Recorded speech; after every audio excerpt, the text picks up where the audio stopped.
हाँ जी, hello hello hello, कैसे हो? सब बढ़िया। आज हम कर रहे थे भाई, कुछ क्वेश्चन कर लिए थे हमने एनसीईआरटी के। क्लास 10th है, ट्रिग्नोमेट्री। ठीक है, मौसम बड़ा ठंडा सा रखा है अभी। और क्वेश्चन करते हैं हम अपना बढ़िया सा। एक क्या है, क्वेश्चन नंबर 6। क्वेश्चन नंबर 5 तक हमने कर लिया था। ठीक है, क्वेश्चन नंबर 5 तक हमने कर लिया था। अब आगे करते हैं 8.1 का क्वेश्चन नंबर 6 है जी। स्टार्ट करें, चलो। क्वेश्चन सेज दैट, क्वेश्चन में क्या कहा, question says that if angle A and angle B are acute angles. Solution start कर दे। क्या कहा है कि जी अगर एंगल ए और एंगल बी एक्यूट एंगल है, एक्यूट एंगल है मतलब तो एक इनमें क्या होगा, राइट एंगल होगा। तो ए और बी तो एक्यूट है मतलब छोटे है, तो बचा हुआ कौन, सी हमारा राइट एंगल होगा।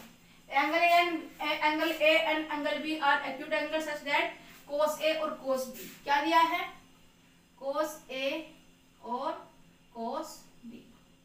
लिख लेते हैं वैल्यू, साइन, कोस, ten, cosec,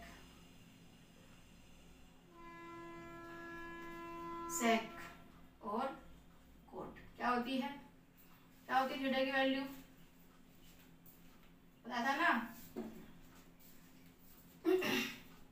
P upon H, B upon H,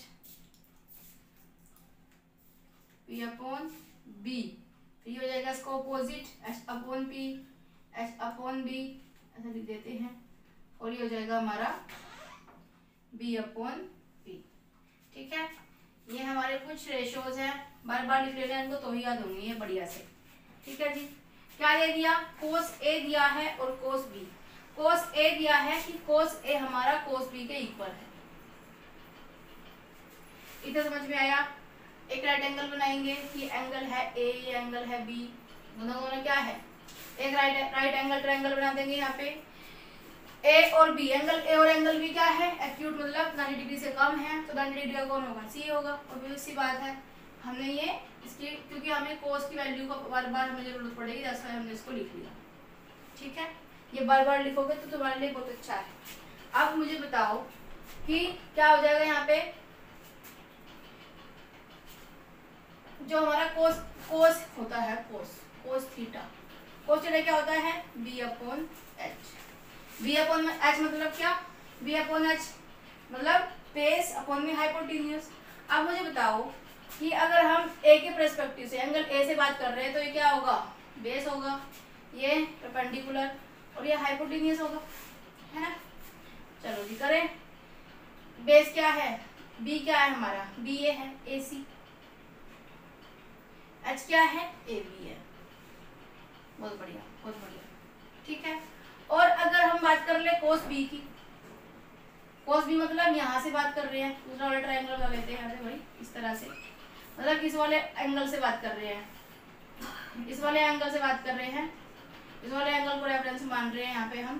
तो यहाँ पे क्या हो जाएगा, ये बेस हो जाएगा और ये हो जाएगा परपेंडिकुलर और ये हाइपोटेन्यूज। मतलब कोस बी क्या हो जाएगा, बी अपॉन में एच, बेस क्या है बी सी, हाइपोटेन्यूज तो सेम ही रहेगा ए बी।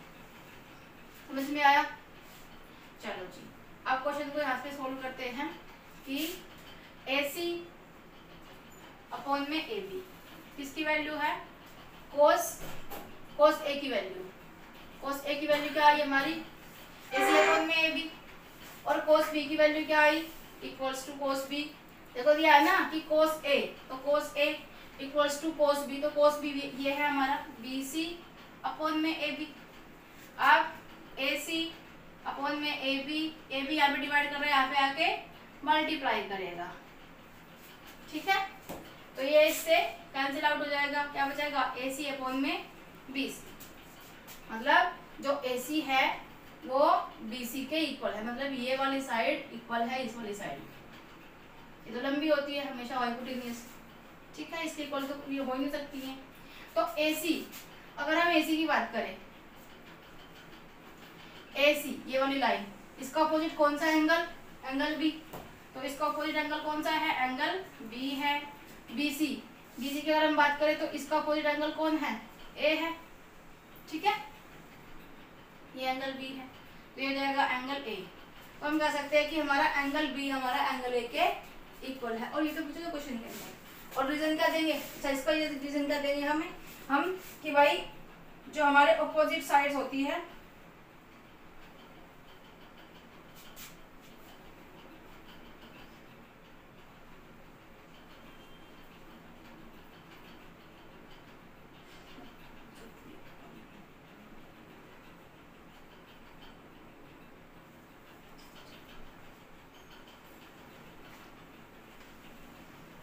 इसका रीजन देंगे कि एंगल B एंगल A के इक्वल है, क्योंकि AC के अपोजिट हमारा एंगल B है, BC के अपोजिट हमारा एंगल A है, AC के अपोजिट हमारा एंगल B है, BC साइड के अपोजिट हमारा एंगल C है। तो angle B equal angle A हो जाएगा। क्यों?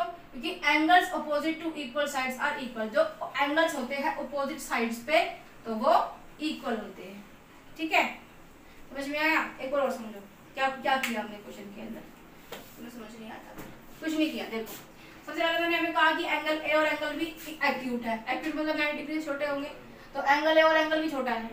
तो ऑब्वियस सी बात है कि हम ट्रिग्नोमेट्री पढ़ रहे हैं, तो ट्रायंगल बनाएंगे, राइट एंगल ट्रायंगल। तो राइट एंगल किस पे बनेगा? C पे बनेगा। ये समझ में आया? चलो जी, अब क्या है cos A और cos B, मतलब इस वाले एंगल के इस वाले एंगल का रेफरेंस भी लेना है हमारे को, इसका भी लेना है। तो रेफरेंस जब दोनों का लेना है तो दो ट्रायंगल बनाने पड़ेंगे। एक बार ये जहाँ से हम इसको देख रहे हैं वो उसका बेस हो जाएगा, परपेंडिकुलर हो जाएगा, और जहाँ से हम इसको देख रहे हैं ये हो जाएगा, परपेंडिकुलर हो जाएगा इसका। ये तो तुम्हें समझ में आ गया अच्छे से। चलो जी, तो cos A equal cos B, तो हमें क्वेश्चन के अंदर गिवन है कि cos A cos B बताओ कि क्या क्या such that cos A cos B then show. अच्छा, ये दिया है कि cos A cos B के बराबर है, तो बताओ कि एंगल A एंगल B के इक्वल होगा, ठीक है।